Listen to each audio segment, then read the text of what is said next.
자, 제가 소리가 굉장히 크네요, 그렇죠? 자, 제가 오늘 할 설교를 올려놓고 시작을 하겠습니다. 감사합니다. 또 뜨거운 찬양 감사드리고요, 또 기도 감사드립니다. 이렇게 아, 집에 계신 분들 잘 모르겠지만 나와서 이렇게 한 20분 정도, 25분 정도 이렇게 뜨겁게 찬양하며 또 마음도 또 정리가 되고 생각도 정리가 되고 또 새로운 마음이 생깁니다. 자, 너무 감사하고요. 제가 오늘 준비한 설교, 하나님께 불가능한 변화는 없습니다 라는 제목으로 말씀을 나누겠습니다. 앞으로 25분 설교를 한번 위해서 제가 한번 최선을 다해 보겠습니다. 25분, 주중 예배는 25분.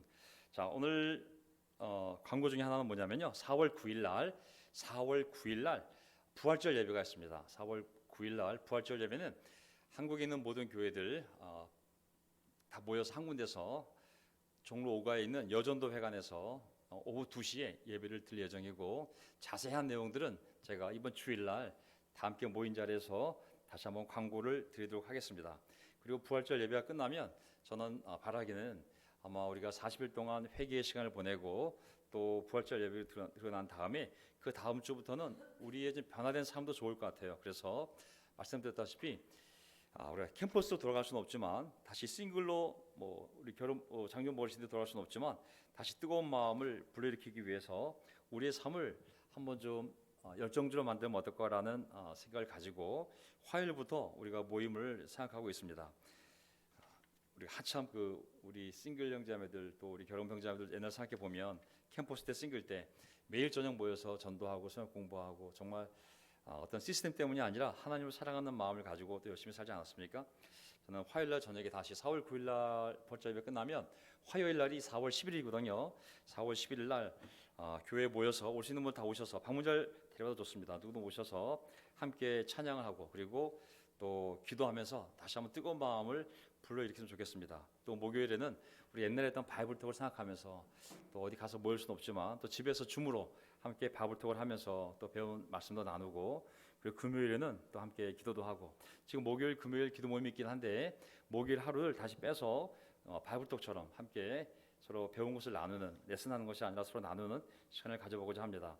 그리고 화요일 저녁에는 한국교회 찬송가 정말 아름다운 곡이 많거든요. 이거를 피아노 반주고 MR로 해서 우리가 함께 모여서 함께 한 곡 한 곡 배워가면서 또 기도도 하고, 그리고 또 CCM 중에 아름다운 CCM이 많습니다. 그거를 MR로 해서 함께 이곳에서 또 노래도 부르고 뜨겁게 또 함께 기도하면서 정말 일주일 중에 가장 뜨거운 하루를 또 만들 수 있는 시간이 화요일이 되기를 저는 개인적으로 바라고 있습니다. 자, 또 자세한 것은 또 주일날 광고 나가기로 하고요. 제가 오늘 제한된 시간이 있기 때문에 설교를 진행하도록 하겠습니다. 하나님께 불가능한 변화는 없습니다. 아멘. 하나님께 불가능한 변화는 없습니다. 제가 왜 이 설교를 나누고 싶었냐면요, 오늘 날짜로 그 회개 메타노이아 그 40일 큐티 시리즈를 보게 되면 저는 날짜를 계산해 보면 오늘 말씀이 역대하 33장 므낫세 왕 이야기거든요. 므낫세 왕 이야기는 일전에 한번 우리가 주중 예배 때 역대기 상하를 강의하면서 다 했던 내용들입니다. 근데 오늘 다시 반복이 됐는데 또 다른 우리가 배울 점이 있다는 생각이 들었습니다. 이 회개와 관련해서. 그래서 제가 오늘 나누고 싶었습니다. 자, 신약에서 보면 돌아온 탕자와 그 아버지, 정말 자비로우신 그 아버지의 얘기가 나옵니다. 회개의 대명사죠. 또 용서의 정말 대표적인 이야기입니다. 또 삭개오와 예수님의 이야기도 나옵니다. 정말 그 사회에서 가장 악인이라고 치부되었던 세리 삭개오와 또 그 삭개오의 삶에 빛을 가져오시는 용서하시는 예수님의 이야기가 나옵니다. 또 구약에 보면 느부갓네살 왕과 여호와 하나님의 이야기가 나오는데, 느부갓네살 왕이 교만하게 세상을 바라보며 자기가 이 모든 것을 정복했다고 얘기할 때 하나님께서 그를 치셔서 7년 동안 미친 사람처럼 살게 되지만, 그가 7년 뒤에 깨달음을 얻고 회개했을 때 하나님을 하나님으로, 여호와 하나님을 하나님으로 인정했을 때, 그가 겸손한 마음을 가졌을 때 하나님 다시 그를 회복시키는 모습이 나오거든요. 성경 이야기를 보게 되면 회개도 물론 초점이지만 더 중요한 것은 그 진실된 회개를 받아들여서 그 사람을 회복시키시는 하나님의 그 자비로운 모습이 더 초점이 아닌가 싶습니다. 북이스라엘의 아합 왕도 정말 악한 왕이었지만 그가 진심으로 회개하였을 때 하나님은 그 회개를 또한 진실되게 받아들이셨음을 알 수가 있습니다. 오늘 무엇이 그들을 그렇게 놀라운 변화를 만들게 하였는지 므낫세 왕의 이야기를 보면서 알고 있는 내용이지만 회개에 초점을 맞춰서 그리고 그 회개를 진실들에게 받아들이시고 회복시켜 주시는 정말 그 은혜로운 하나님의 모습을 초점을 맞추면서 므낫세 왕의 이야기를 한번 짧게 보려고 합니다. 끝이 없는 타락의 길. 첫 번째 포인트, 끝이 없는 타락의 길. 사람이 하나님께 멀어지기 시작하면은 그게 한 걸음 한 걸음이지만 시간이 지나면 굉장히 멀리 가 있습니다. 그 멀리 가 있는 모습이 처음엔 한 걸음이지만 뒤돌아보면 몇십 킬로까지 그가 완전히 파멸될 때까지 그 유아인 배우처럼 정말 처음에는 잠깐 잠자는 약으로 시작했지만 나중에 그것이 한 종류, 두 종류, 세 종류, 네 종류 끊임없이 타락한 것처럼 사람의 육신은 유아인만의 문제가 아니라 우리 모두 하나님과 멀어지게 되면 처음엔 한 발자국이지만 10발자국 그리고 나중에 100m 나중에 저 끝에 가 있는 자신의 모습 죽을 때까지 타락하는 인간의 모습을 볼 수 있거든요. 므낫세 왕의 이야기를 보면 우리가 그것을 좀 더 구체적으로 볼 수 있습니다. 므낫세 왕은 예수님 오시기 전 600년 전쯤에 남유다 왕국의 왕이었습니다. 끝이 없는 타락의 길, 그가 어떤 길을 갔을까요? 역대하 33장 1절.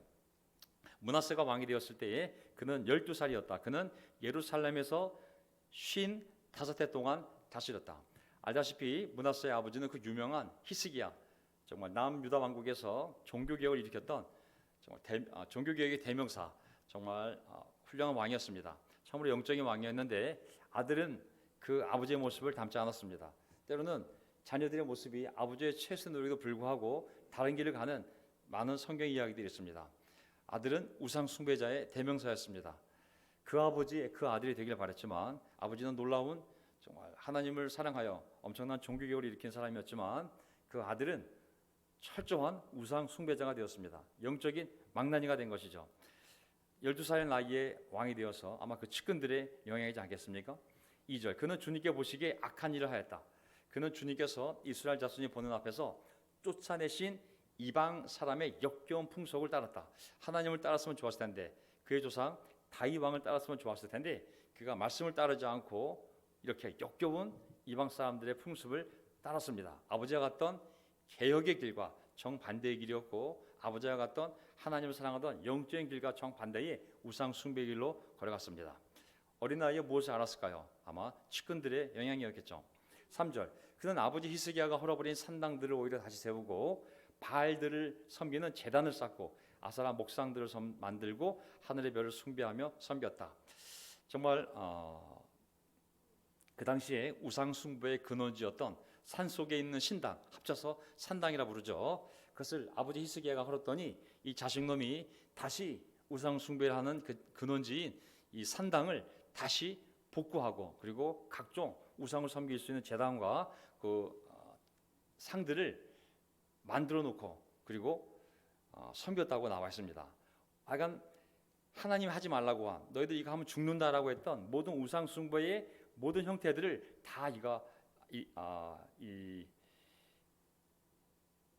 므낫세가 한 것을 볼 수가 있습니다. 그것도 모자라서 보세요 한번 4절. 또 그는 주님께서 일찍이 여호와께서 일찍이 내가 예루살렘 안에 내 이름을 길이 두겠다 하고 말씀하신 주님의 성전 안에도 이방신을 섬기는 제단을 만들었다.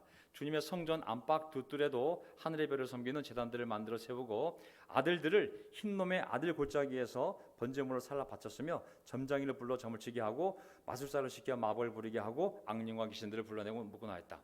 이거는 정말 그 레위기 모세오경을 보게 되면 이렇게 하는 자들을 다 잡아 죽이라고 그랬거든요. 그런 일만 골라서 한 사람이 바로 이 므낫세 왕이었습니다. 정말 다음 구절에 뭐로 나와 있냐면 보세요. 그는 또 자기가 만든 아루새긴 목상을 하나님의 성전 안에 가져다 놓았다. 일찍이 하나님이 다윗과 그의 아들 솔로몬에게 이 성전을 두고 말씀하실 때에 내가 이스라엘의 모든 지파 가운데서 선택한 이 성전과 예루살렘 안에 영원히 내 이름을 두겠다라고 한 그 성전에다가 우상의 목상을 갖다 놓고 그 안에다가 제단도 만들고 그 우상을 섬기는 아주 정말 악한 짓을 한 왕이 바로 이 므낫세 왕이었습니다. 분명히 경고했거든요. 모세오경을 보게 되면 만약에 너희들이 내가 준 이 율법을 따르지 않고 우상을 섬기게 되면 내가 반드시 이 땅에서 너희를 쫓아내겠다라고 약속했음에도 불구하고 므낫세는 대놓고 그 거룩한 성전 안에서 우상을 섬기는 제단을 만들고 우상의 상을 만들어 놓고 거기서 제사를 드렸던 사람이 바로 이 므낫세 왕이었습니다.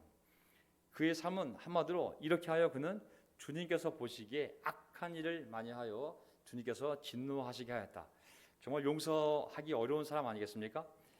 저는 하나님 편에서 본다면 과연 하나님께서는 이런 사람을 용서할 마음이 있으신 것인가?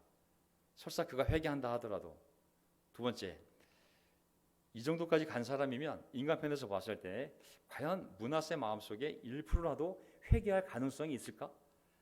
정말 이 정도까지 멀리 간 사람이라면 이거는 한 발자국이 아니라 진짜 한 10km, 한 100km 하나님께로부터 멀리 떨어져 있는 자인데 과연 이렇게 대놓고 하나님의 성전 안에까지 들어와서 정말 이렇게 우상을 섬기고 또 우상을 섬기지 말라고 헐었던 산당을 다시 회복시켜서 거기서 우상을 섬기게 만들고 아주 악이란 악은 다 골라서 한 이 사람을 과연 하나님은 용서할 마음이 있으실까? 근데 더 나아가서 9절, 그런데 므낫세는 유다 백성과 예루살렘 주민을 꾀어서 악행을 저지르게 한 것이다. 그들이 저지른 악은 본래 이 땅에 살다가 이스라엘 자손이 보는 앞에서 주님께 멸망당한 그 여러 민족이 저지른 악보다 더욱 흉악하였다라고 나와 있거든요. 여기 보면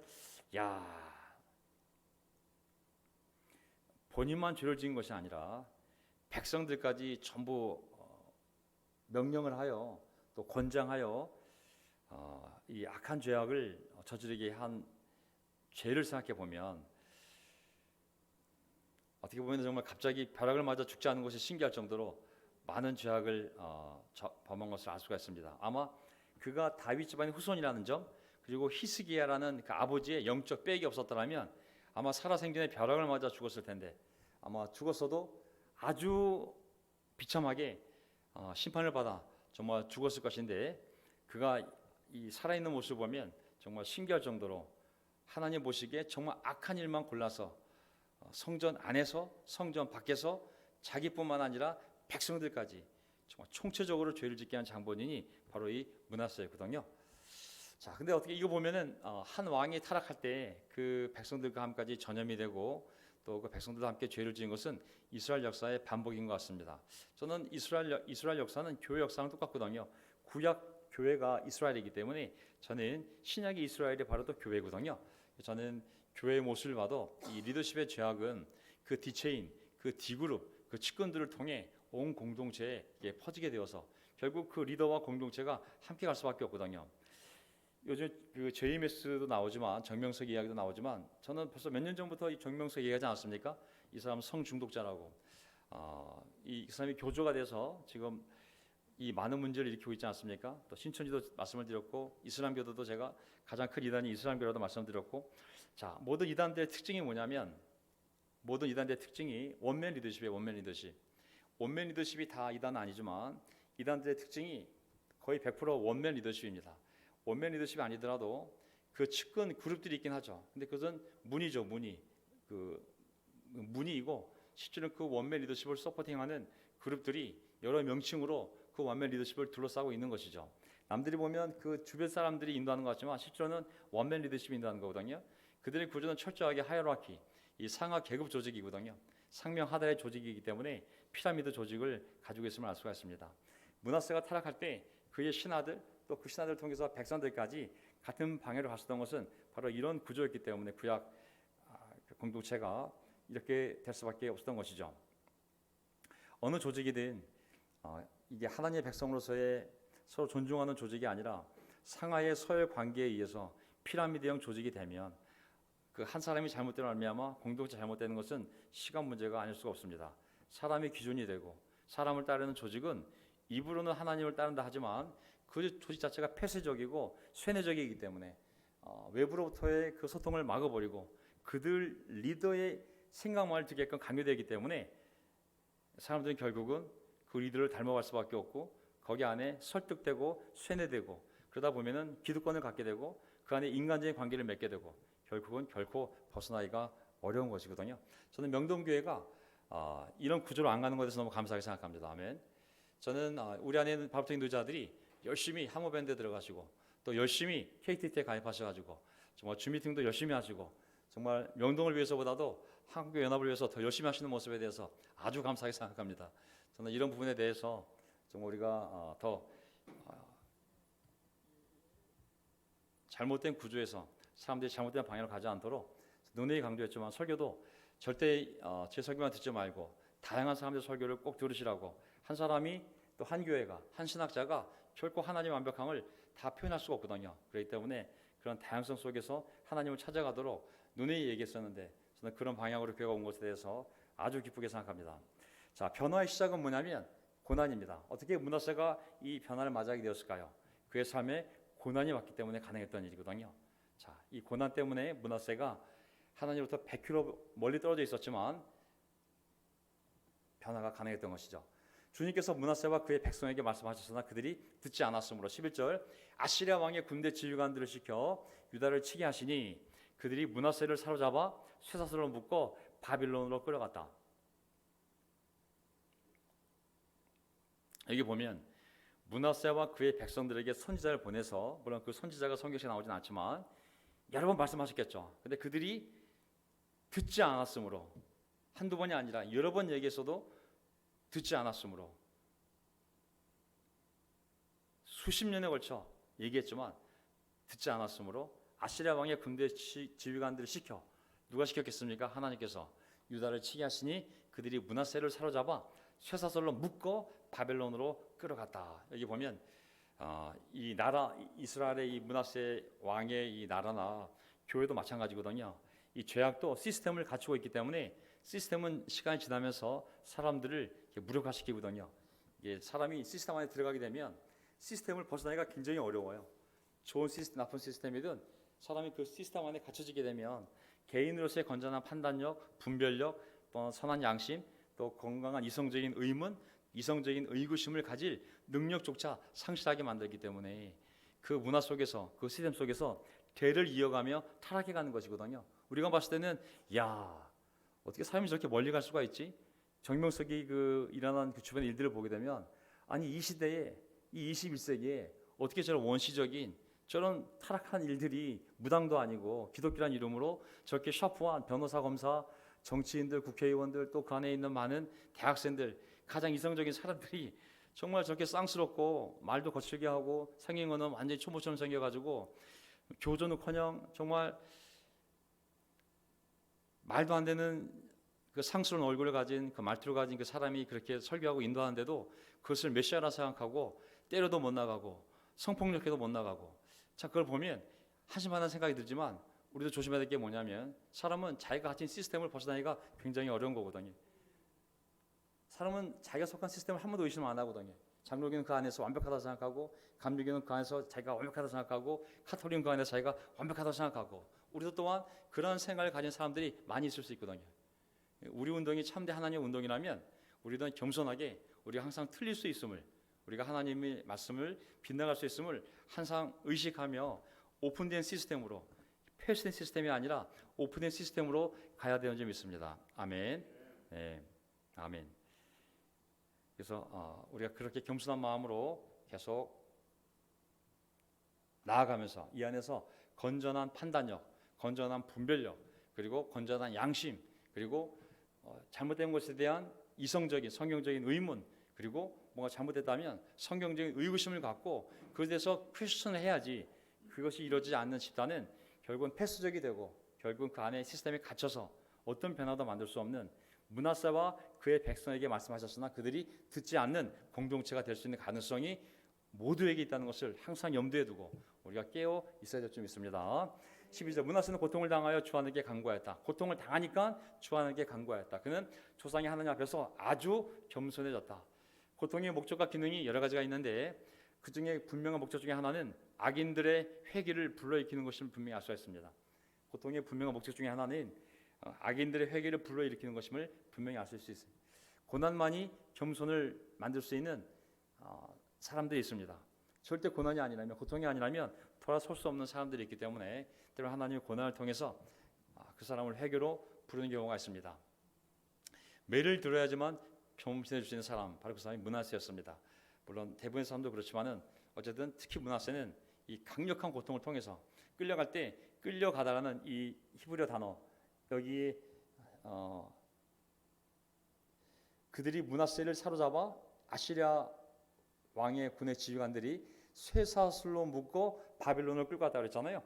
그때 이제 므낫세가 끌려갔는데 백성들과 함께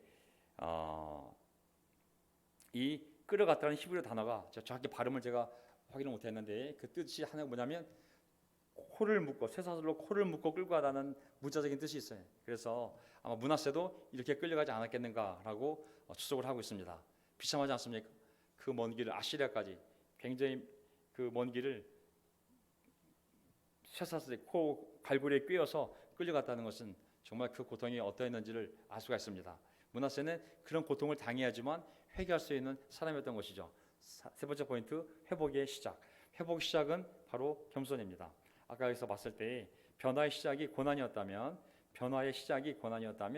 회개의 시작은 바로 겸손입니다. 회복의 시작은 자, 그가 주님께 기도하니 주님께서 그 기도를 받으시고 그 간구하는 것을 들어주셔서 그를 예루살렘으로 돌아오게 하시고 다시 왕이 되어 다스리게 하셨다. 그제서야 므낫세는 여호와만이 하나님이시라는 것을 깨달았다. 수많은 신 중에 여호와라는 신이 그 중에 하나 약한 신인 줄 알았는데 신들이 이럴 수 있는 것이 아니라 오직 여호와만이 아브라함과 이삭과 야곱의 하나님, 다윗의 하나님, 내 아버지의 하나님 여호와만이 유일한 신이구나라는 것을 깨닫게 된 것이죠. 그가 주님께 기도하니 주님께서 그 기도를 받으시고 그 간구하는 것을 들어주셔서 그를 예루살렘으로 돌아오게 하시고 다시 왕이 되어 다스리게 하셨다. 그제서야 므낫세는 여호와만이 하나님이시라는 것을 깨달았다. 하나님께서 모든 고난을 줘서 교회가 되었던 운동이 되었던 고난을 준 목적이 있다면 겸손해지도록, 겸손의 결론은 우리 운동이 최고야, 우리 교회가 최고야, 우리 공동체가 최고라는 생각이 아직도 남아있다면 그는 아직도 고난을 덜 당한 사람이죠. 진짜 겸손한 사람은 오직 여호와만이, 오직 예수 그리스도만이 하나님의 것을 깨닫는 것이 바로 고난과 하나님의 징계의 목적인 줄 믿습니다. 아멘. 우리가 헤니크레트 편지 이후에 하나님께서 우리를 징계하셨는데, 고난을 주셨는데, 고난의 목적이 뭐냐면 우리 노자가 최고야, 우리 그룹이 최고야, 아직도 우리가 최고야라는 생각이 있다면 그건 아직도 교만이 깨지지 않는 거죠. 하나님의 징계의 목적은 오직 예수님만이 왕임을, 예수님만이 하나님임을, 예수님만이 교회의 머리임을 우리가 알게 하는 것. 복음의 핵심은 예수님이지 우리 운동이 아니라는 것을 알게 하는 것이 바로 그 징계의 핵심이라고 생각합니다. 어쨌든 히스기야 아버지의 영적 영향력의 씨앗이 남아있는 것이었는지 모르겠지만 아직 그가 세상에 멸망을 당하지 않고 남을 수 있었던 이유는 무엇보다도 하나님의 큰 자비로움인 줄 알 수가 있습니다. 죄인들의 회개를 바라시는 하나님의 인내와 자비로움이 므낫세를 살아남게 한 근본적인 근거였습니다. 지금 세상을 바라보게 되면 전쟁과 거짓이 난무하는 이 어두운 세상이지만 하나님이 아직 심판하지 않는 이유는 바로 하나님이 크게 참으시면서 사람들이 회개하기를 기다리기 때문에 이 세상을 아직까지도 그냥 남겨두신 줄 믿습니다. 자, 여기 보게 되면 어쨌든 히스기야 왕이 어렸을 때 가르쳤던 그 므낫세의 신앙교육이 그가 다시 돌아올 수 있는 그루터기가 되지 않았습니까? 보게 되면 그가 이제 회개하고 나서 15절 그는 또 성전 안에 있는 이방 신상들과 그가 가져다 놓은 목상들을 없애버리고 주님의 성전이 서 있는 산에다 만들어 놓은 이교의 제단과 예루살렘 곳곳에 만들어 놓은 이교의 제단을 모두 성 밖으로 가져다 버렸다. 그가 완전히 회개하지 않습니까? 회개의 실천이 이루어지고 있습니다. 그가 버려놓았던 모든 죄악들을 다시 원위치시키는 모습을 볼 수가 있고요. 16절 그는 주님의 제단을 다시 고치고 화목제와 감사제를 그 제단 위에서 드렸다. 옛날에는 이 제단을 부수고 우상을 섬기는 제단을 만들어서 거기서 우상에게 드린 제사를 드렸다면 다시 이제 주님의 제단을 세우고 주님께 제사를 드리는 그런 놀라운 일을 그가 다시 회개의 열매를 맺고 있습니다. 그는 유다의 모든 백성에게 주 이스라엘의 하나님을 섬기라는 명령을 내렸다. 자신이 먼저 회개했고 백성들도 회개하고 회복하도록 돕고 있는 모습을 볼 수가 있습니다. 아멘. 자, 비록 백성이 여전히 여러 신당에서 제사를 드리기는 하였으나 그 제사는 오직 주 그들의 하나님께만 드리는 것이었다. 결국은 신당까지 부수진 않았지만 신당 안에서 벌어진 일들이 우상을 섬기는 것이 아니라 오직 하나님께만 그 제사를 드리는 한에서 그 신당을 허물지 않고 허용했던 것이죠. 하지만 완전히 므낫세가 하나님께 돌아섰고 백성들도 완전히 하나님께 돌아섰음을 보여주고 있습니다. 저는 이 내용을 통해서 우리가 배울 것이 뭐냐면, 우리가 기도하고 있는 부모님들, 우리가 구원해야 될, 또 우리가 기도하고 있는 자녀들, 또 우리가 기도하고 있는 누군가가 지금은 멀리 하나님부터 떨어져 있지만 하나님께서 개입하시면 때가 되면 므낫세처럼 기적적으로 회개될 줄 믿습니다. 아멘. 우리 자녀들이든 부모님이든 우리 마음속에 정말 초대하고 싶은 사람들이 있거든요. 죽기 전에 꼭 그들이 돌아와야 되는데 20년, 30년 된 사람들도 있습니다. 하지만 므낫세가 12살의 왕이 되어서 몇 살까지 통치했습니까? 나이를 보세요. 도대체 몇 년을 기다린 거예요? 몇 년을? 예? 여기 몇 년을? 55세, 12에서 55를 빼면 43년 아니겠습니까? 와, 물론 그 전에 이 회개가 일어났지만 어쨌든 우리가 알아야 될 것은 하나님께서 오래 참으시며 결국은 그 사람이 회개하기를 바란다는 것을 우리가 꼭 기억했으면 좋겠습니다.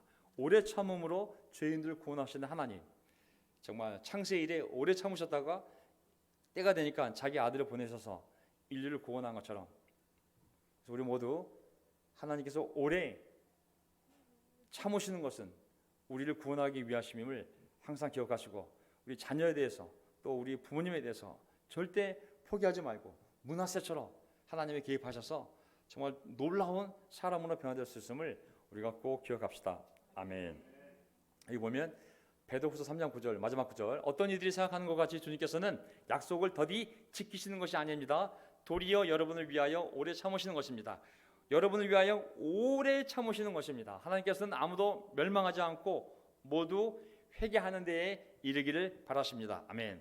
하나님께서는 누구도 멸망하지 않고 회개할 수 있도록 오래 참고 있는 것이지, 때가 되면 그들의 삶에 개입하셔서 반드시 므낫세처럼 정말 회개하고 그 누구보다 열정적으로 하나님을 섬기는 사람으로 우리가 기도하는 그 사람들을, 우리의 자녀들을, 지금은 멀리 떠난 것처럼 보이는 그러한 자녀와 부모님과 사람들이 할지라도 한순간에 하나님이 그런 일을 하실 수 있는 분임을 우리 모두 기억하고 포기하지 말고 계속 초대했으면 좋겠습니다. 아멘. 우리 다음 주 주일날 부활절 예배가 마치고 나면 화요일날 이곳에서 모여서 아름다운 찬송가를 부르며, 피아노 반주에 맞춰서 아름다운 찬송가를 부르며 우리가 기도하면서 그런 사람들을 위하여 기도할 것입니다. 주변에 있는 사람들을 초대해서 함께 우리가 그런 정말 뜨거운 시간을 보내고, 또 목요일날 우리가 발부터 같은 모양으로 함께 모여서 서로 배움을 나눌 때 또 다시 옛날처럼 함께 커피숍에서 모일 수는 없지만 다시 한번 발부터하는 그런 뜨거운 삶을 회복하고, 또 금요일날 한국교회들 철학기도할 때 우리는 줌으로 모여서 정말 지금 한 8명씩 들어오고 있는데 또 둘이서 같이 모여서 또 짧게라도 함께 기도함으로 말미암아 우리가 하나님 앞에 최선을 다해 열정적으로 회개된 므낫세처럼 사는 그런 모습을 가져갈 때 놀라운 기적이 일어나지 않을까요? 우리 각자가 바로 므낫세였음을 기억하고, 우리 각자가 므낫세였음을 기억하고, 하나님 오래 참아서 우리가 구원받았던 것을 기억하면서 제가 기도하고 마지막 찬송 부르고 예배를 마치도록 하겠습니다. 아멘. 하나님 아버지 감사합니다. 오늘 므낫세 왕의 이야기를 통해서 그 므낫세 왕이 저였음을 기억하고, 또 제2의 므낫세, 제3의 므낫세가 계속 하나님의 복음을 통하여 생길 수 있도록 저희 먼저 회개한 므낫세인 저희들을 사용하셔서 하나님 회개할 므낫세를 저희들에게 보내주시기를 간절히 바랍니다. 오랫동안 기도하며 구원받기를 바랬던 부모님이 정말 므낫세처럼 극적인 변화를 할 수 있도록 도와주시고, 또 우리 자녀들 가운데 멀리 간 자녀들이 있다면 하나님께서 극적으로 개입해 주셔서 그들이 큰 고통 없이 므낫세 같은 그런 고통을 당하지 않고 하나님의 놀라운 인도하신 가운데 교회를 돌아와 정말 다시 한번 뜨거운 마음을 갖고 하나님을 섬기는 자녀가 될 수 있도록 그 기적을 베풀어 주기를 간절히 바랍니다. 부활절 예배가 끝난 다음에 주님 이곳에서 화요일날 뜨거운 찬양을 드릴 겁니다. 화요일은 제가 인도하고, 수요일은 승만 형제가 인도하고, 목요일 주일날에는 우리 성일 형제가 인도합니다.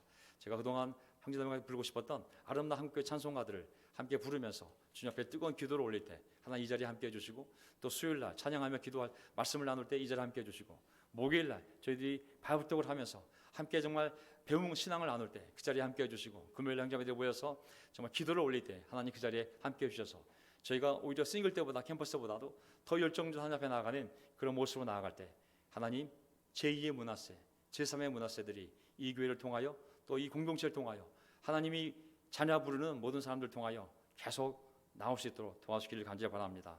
오늘 저녁 저희를 불러 모아서 하나님께 감사드리며 우리의 주님이신 예수 그리스도의 이름으로 기도합나이다. 아멘.